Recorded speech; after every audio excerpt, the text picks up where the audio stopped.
மலர் காட்சி தருவாய். பச்சை கிளி கையில் ஏந்தி இச்சகத்தை ஆள வந்தாய். பச்சை கிளி கையில் ஏந்தி இச்சகத்தை ஆள வந்தாய்.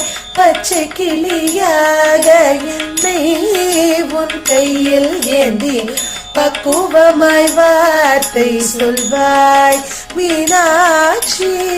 பக்குவமாய் வார்த்தை சொல்வாய்.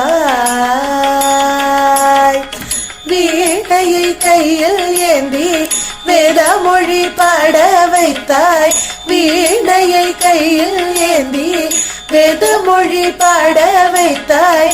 வீணைய என்னை உந்தன் கையில் ஏந்தி வீண மட்டும் பாட அருள்வாய் மீனாட்சி. வீண